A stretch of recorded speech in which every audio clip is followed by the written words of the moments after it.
Bienvenue sur la chaîne. Aujourd'hui, on accueille un invité de marque pour une comparaison. Panama vs Brésil, Panama City vs Sao Paulo. Deux univers, deux pays complètement différents, mais toujours avec une envie de s'évader au tropique. On va parler investissement, on va parler fiscalité, on va parler immobilier. Vous y êtes déjà habitué sur la chaîne. Mais avant de commencer, une petite présentation brève de notre ami Alexis qui nous rejoint aujourd'hui pour nous partager toutes ses expériences sur le Brésil. Alexis, je t'en prie, à toi la parole. Bonjour, merci Paul-Antoine, merci pour ton invitation, avec grand plaisir. Merci à toi, je te coupe déjà, merci à toi. Pour ta petite information, tu es déjà le troisième invité sur la chaîne, le troisième talk show. Il y en a déjà deux ou trois, deux prévus, deux bookés avant la fin de l'année. Donc merci encore de ta présence. C'est un grand plaisir, merci à toi. J'aime beaucoup ton format, c'est très intéressant de comparer les blogs comme ça de manière synthétique et didactique. Je pense que ça peut être très pratique pour tes téléspectateurs. Bon, je me présente rapidement. Moi, je suis franco-brésilien, je suis né à Paris. Toute ma famille paternelle est au Brésil, toute ma famille maternelle est française. J'ai vécu déjà presque 15 ans à São Paulo maintenant, dans l'état de São Paulo au Brésil. Je suis à la base directeur créatif, publicitaire, designer, mais j'ai touché un peu à plusieurs secteurs, surtout dans le secteur publicitaire. Donc une vie professionnelle bien ancrée au Brésil. Une bonne partie ancrée au Brésil. J'ai commencé à Paris, à BETC, c'est une des plus grosses agences de publicité qui est toujours aujourd'hui. Et ensuite, je suis allé au Brésil, j'ai accompagné des PME, comme aussi des grandes entreprises, comme aussi des projets de start-up et également des projets immobiliers. D'accord. Ok, super. Bah, écoute, merci pour cette petite intro. On va commencer directement, Alexis. C'est quoi de vivre au Brésil? C'est quoi ta journée quotidienne au Brésil? Comment ça se passe en tant qu'expatrié? Alors, t'es pas vraiment expatrié finalement parce que t'es franco-brésilien, mais quelque part avec tes racines françaises en tant que Français, disons. Comment ça se passe au Brésil? Alors, bon, déjà, ce qui est à dire, c'est que l'Européen et on va dire l'étranger ou que sais-je, le français, l'anglais, etc. Il est toujours bien reçu. Au Brésil, c'est quand même en fait t'as une image en fait un peu sublimée de l'étranger parce que t'as un peu une mécanique. Ce qui est fait ailleurs est mieux qu'au Brésil. Donc t'as un peu ce syndrome-là. Ça continue à attirer. C'est toujours attractif, ça attire l'attention, c'est toujours il s'intéresse. Et ça, c'est pas seulement dans le cadre professionnel, donc même en tant que personne, surtout humain, on garde en fait cette image-là. Bien entendu professionnel. Après, on parle anglais de plus en plus couramment au Brésil, donc plus à São Paulo, bien forcément, c'est pas plus tu vas dans le nord, plus c'est un peu plus compliqué, que c'est un peu plus touristique. Le Brésil, c'est un pays continent qui fait 15 fois la taille de la France. D'accord. Donc de São Paulo au nord-est, passant par l'Amazonie, t'as vraiment. C'est impressionnant, hein, c'est avec nous, avec tous les référentiels Europe. C'est génial, c'est hyper intéressant. Tu as tous les, on va dire, c'est quoi le mot? C'est les visuels, les panoramas, quoi. D'accord. Tu me disais, pour une petite anecdote, tu avais un membre de ta famille éloigné qui avait un terrain qui mesurait la taille de Paris. Exactement, c'est possible. En fait, tu as donc une mécanique de grands propriétaires terriens, on va dire. Hein. Évidemment, tu as les grandes villes où tu as les appartements, les immeubles, etc. Mais en fait, par la culture brésilienne, avec les gens qui travaillent à la terre, par exemple, ou qui investissent dans l'immobilier, dans les terres il y a très longtemps. Avant, la terre, ça valait rien. Enfin, voilà, très peu en tout cas. Donc dans l'état de São Paulo, l'État qui est vraiment pratiquement un pays. São Paulo, tu me disais, il y a à peu près 22 millions d'habitants, c'est ça? Une vingtaine de millions d'habitants, le grand São Paulo. Si c'était un pays, l'État de São Paulo, ce serait une des plus grandes économies mondiales, c'est sûr. Incroyable, juste l'État. Moi, je t'ai déjà visité plusieurs fois, d'ailleurs dans les cadres professionnels à Sao Paulo, c'est vrai que c'est une ville qui est impressionnante. Hein. Ouais. On voit vraiment peut-être une partie du monde en plein dynamisme, en plein développement quelque part. Hein, Exactement. Et pour revenir par rapport aux terres, en fait, donc ceux qui travaillent la terre ou ceux qui investissaient dans les terres, forcément, comme le pays est beaucoup plus grand qu'un pays normal, forcément les terres, les cultures sont beaucoup plus grandes a fortiori. Mais il y a une explosion de la valorisation de l'immobilier, forcément de la terre, dans l'état de São Paulo. Mais il y a encore pas mal de quoi à faire. Plus tu vas dans le nord, plus les terres sont. On retouchera un peu le thème, on va parler d'immobilier évidemment, vous êtes habitués de parler d'immobilier sur la chaîne et aussi de fiscalité immobilière, notamment sur Panama, donc c'est un sujet qu'en toute modestie on maîtrise plutôt bien, par les qualifications qu'on a eues du gouvernement de Panama, hein, toutes les plutôt 300 heures de formation sur l'immobilier au Panama. Moi j'avais une question qu'on nous pose souvent, le Brésil, est-ce que c'est dangereux le Brésil quelque part? Quel niveau d'insécurité ou pas? Est-ce qu'il y en a au Brésil? Bien sûr. Alors bien évidemment tu as les quartiers et quartiers. Moi, Dieu merci, il m'est jamais rien arrivé. J'ai même plus de problèmes sur Paris que... Comme quoi, hein, non mais c'est c'est toujours bien de le dire parce qu'on a toujours... Plus de problèmes de violence à Paris qu'à São Paulo. Bien sûr, il faut faire attention. Hein. T'as quartier et quartier. Il faut faire attention maintenant. Tu vas pas sortir ton téléphone dans les grosses artères, peut-être des fois quelques petits vols à l'arraché, mais franchement, moi je me sens en sécurité, et même avec les contemporains français, les Français qui sont installés à São Paulo, ils adorent. T'as quand même une grosse communauté de Français aussi. Tu me disais aussi en termes de diaspora, plus grosse diaspora italienne, plus grosse diaspora libanaise. Ouais, c'est ça. À São Paulo, c'est vraiment une ville incroyable. Donc tu as 20 millions d'habitants, une des plus grosses diasporas libanaises au monde, une des plus grosses diasporas japonaises au monde. Ah, japonaise, une super quartier. On mange des très bons sushis à São Paulo. Bien sûr. D'ailleurs, je pense à ce qui paraît, bon, je suis pas spécialiste en gastronomie, on dit que les meilleurs restaurants japonais après le Japon sont à São Paulo. Comme quoi, ouais. Incroyable. Liberdade, ça s'appelle le quartier. Le quartier japonais, quoi. D'accord, incroyable. Par rapport à un étranger, déjà il faut savoir aussi que le Brésil était sous l'influence européenne en termes de culture au début du siècle. Donc avant, on y enseignait le français même, c'était une des langues principales. Et selon l'évolution du siècle, on est parti plus sur une culture américaine. Donc en général, ce qui vient de dehors est bien reçu. Et les Brésiliens ont toujours cette curiosité par rapport à un étranger ou un français ou un anglais qui vient. Bon, bien entendu, avec le tourisme, il faut toujours faire attention, comme partout ailleurs, même à Paris, il faut faire attention. Mais en général, t'étais quand même bien reçu, humainement. D'accord, donc finalement le Brésil, il n'a pas échappé un peu à cette américanisation de la société, des cultures qui touchent l'Amérique latine entière quelque part. Tu nous dis, voilà, en tant qu'Européens, quand même, on a cet avantage voilà, de représenter encore toute cette culture, même au niveau personne, hein, pas seulement de manière professionnelle. En tant qu'étranger, donc tu arrives au Brésil, demain, voilà, on veut s'expatrier au Brésil. Donc tu me dis, bon, on est bien vu, on est bien accueilli, mais est-ce que c'est facile de s'installer, c'est facile d'avoir des résidences, d'ouvrir des comptes en banque? Comment ça se passe vraiment? Quel est le parcours en fait d'un nouvel arrivant au Brésil, européen? Est-ce qu'il est difficile d'entraver d'obstacles ou c'est plutôt fluide? Alors déjà, bon, en termes de langue, le français ou le portugais sont des langues latines, donc peu à peu, c'est quand même bien de faire un effort et d'essayer d'apprendre le portugais. Quand tu es français, je pense que c'est déjà plus facile d'aller sur le portugais brésilien. Pour commencer à avoir une vie au Brésil, il faut que tu crées un CPF. Un CPF, c'est ton numéro, on va dire, d'identification. Donc ici, je te coupe, ici on a plutôt une notion de CPF, hein, un peu de code barre.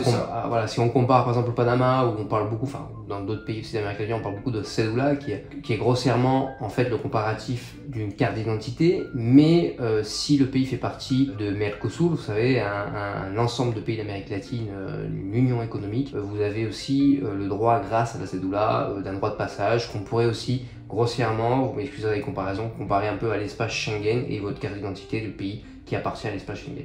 Voilà, pour la petite aparté. Donc là, on parle de CPF, c'est ça que tu m'as dit. C'est ça, il faut un CPF. Dans tous les cas, il faudra faire un CPF, donc ça, c'est pas très compliqué à faire. Et ensuite, à partir de ça, tu peux avoir une vie presque normale. Ensuite, si tu veux créer une société, il faut que tu crées un CNPJ. Le CNPJ, c'est le numéro de siret de ta boîte, en fait. D'accord. Donc, d'accord, très bien, très bien. Et ça, tu peux l'avoir que si tu as donc ce CNPJ, tu peux l'avoir seulement si tu as un CPF. Bien entendu. CPF, c'est la base. Combien de temps pour avoir un CPF? C'est une notion? Je veux pas dire ça, mais c'est pas très long. Pour ouvrir un CNPJ, environ 1 à 2 mois, après par rapport à l'ouverture de compte bancaire, etc.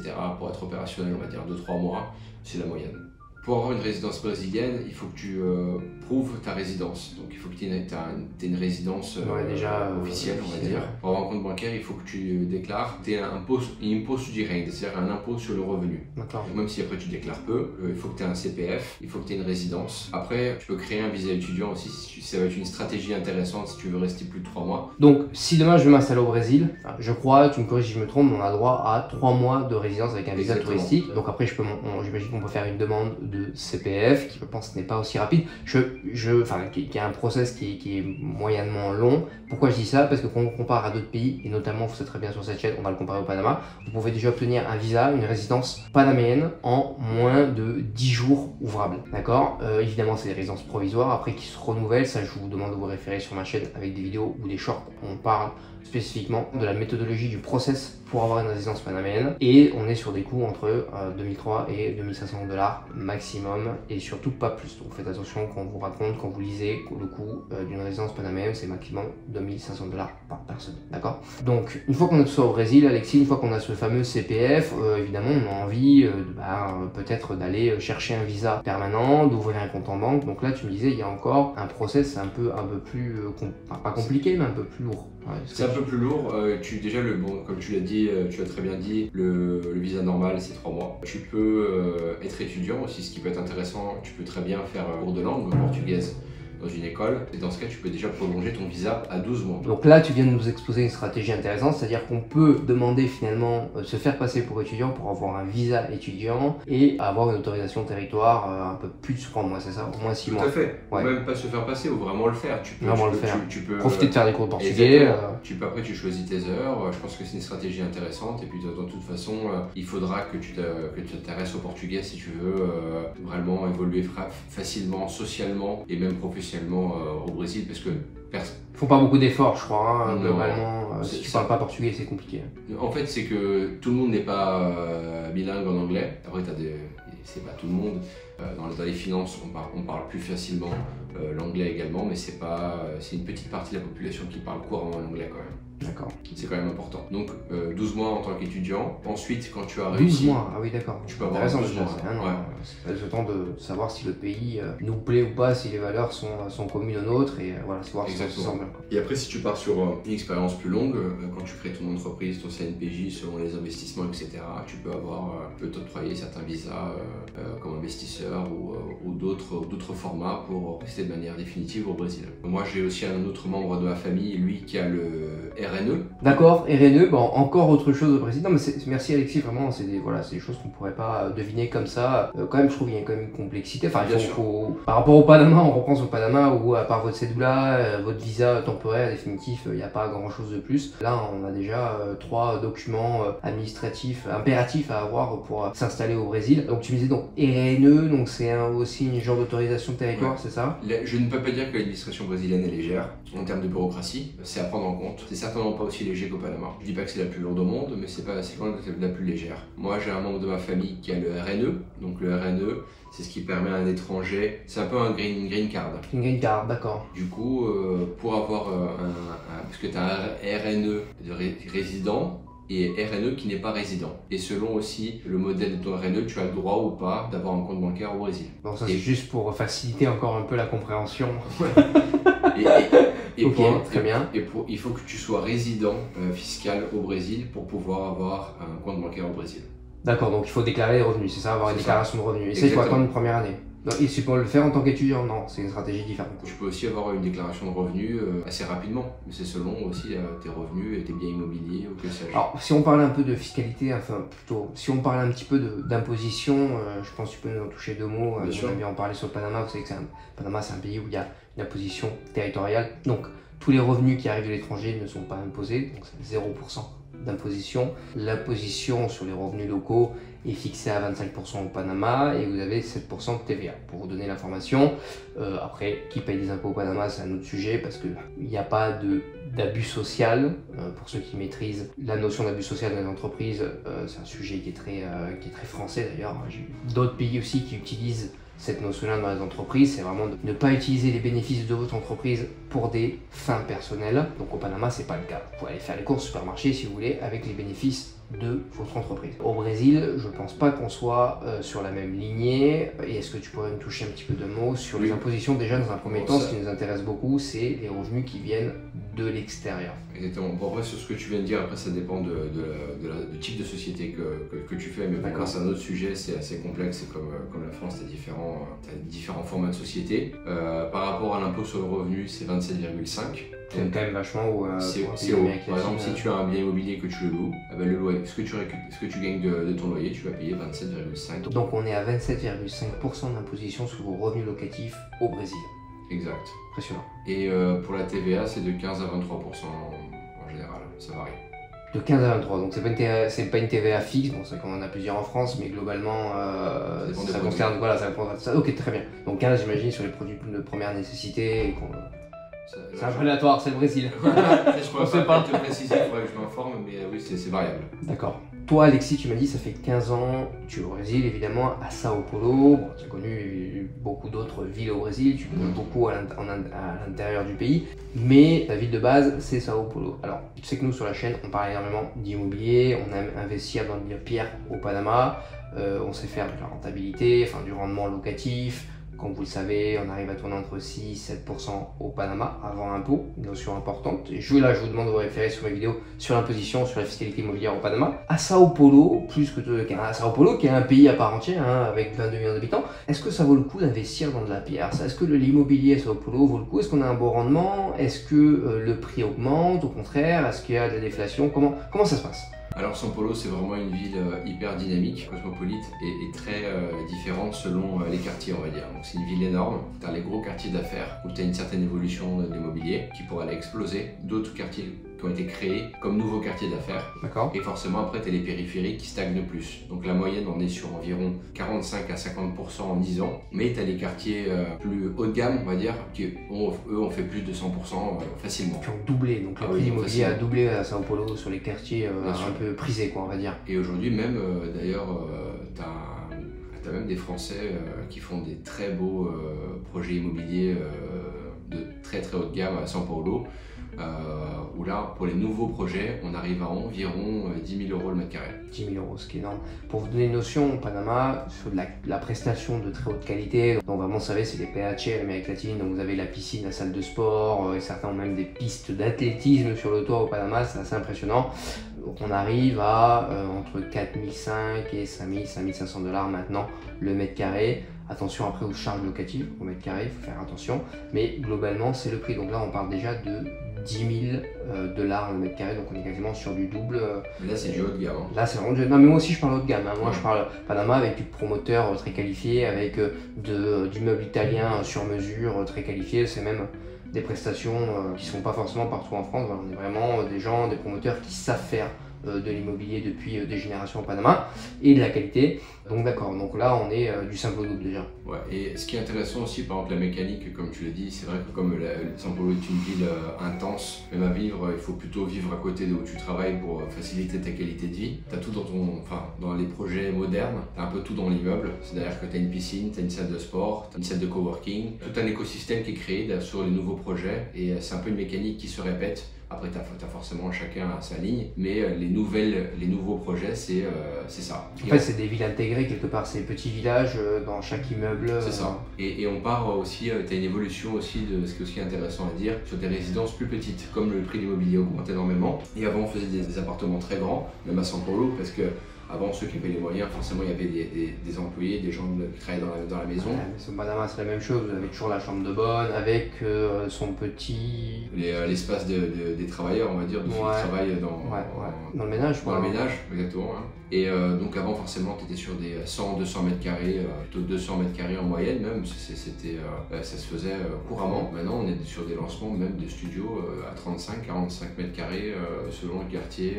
Donc on part sur un autre type de résidence. Alors, et donc il y a un peu le modèle européen quelque part. Exactement. Et aussi en fait où tu as beaucoup d'investissements dans ce genre de projet qui est justement pour les investisseurs qui eux font de la location sur différentes plateformes de location. C'est un peu le signe qu'il y a une classe moyenne en pleine émergence. Parce que finalement, alors c'est peut-être pas une classe qui a encore les moyens d'acheter des appartements maintenant valorisés avec la valeur actuelle à 200 mètres carrés, mais ils peuvent déjà accéder à des 50, 70, 35, alors qu'à l'époque ils pouvaient peut-être même pas s'offrir ce genre de biens.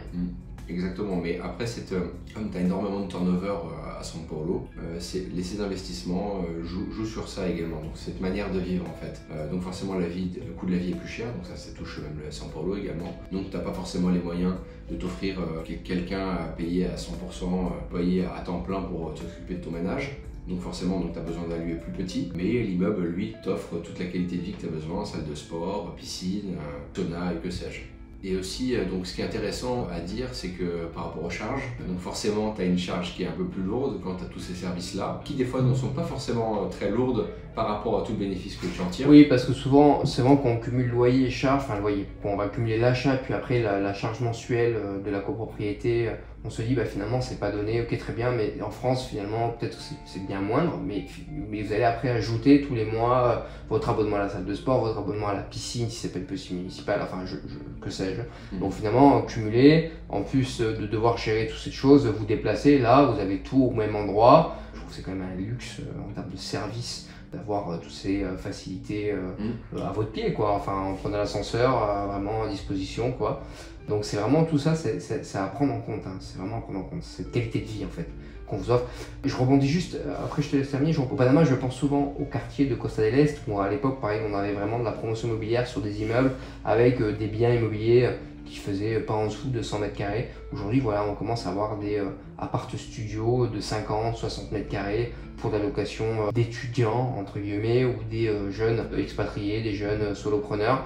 Donc c'est vrai qu'on a vraiment une tendance où on voit ces pays où il y a une classe moyenne en pleine émergence qui fait que commence à avoir du pouvoir d'achat, d'acquisition, du pouvoir d'acquisition pour aller acheter du bien, certes des biens un peu plus petits, mais du moins nous en tant qu'étrangers, vous qui peut-être voulez vous expatrier là très prochainement, c'est peut-être aussi une occasion d'aller déjà commencer à protéger votre capital, celui qui va peut-être se faire prendre en Europe, d'aller le mettre sur de la pierre latine, peu importe le pays que vous allez choisir, et sans avoir des tickets à 300 ou 400 000 euros, dollars, ou sans devoir acheter des prétendus visas investisseurs pour vous faire acheter des prétendus biens hors de prix et avoir des résidences.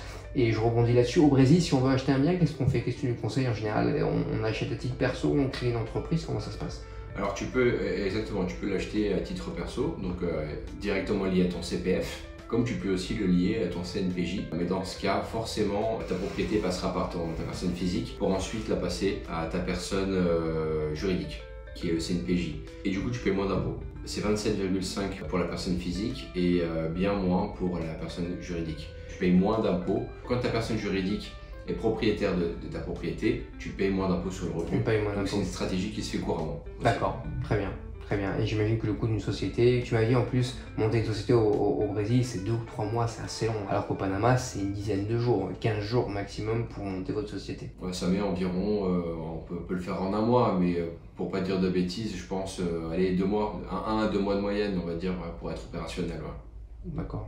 Bah écoute Alexis, merci pour toutes ces infos. Moi, j'ai eu l'occasion de visiter plusieurs fois le Brésil. C'est vrai que ça commence à un pays qui est super chaleureux, on est très bien accueillis, ça donne vraiment envie d'y vivre. Après, à vous de faire votre choix. Est-ce que fiscalement, vous allez vous y retrouver? Est-ce que vous allez trouver le bien de vos rêves?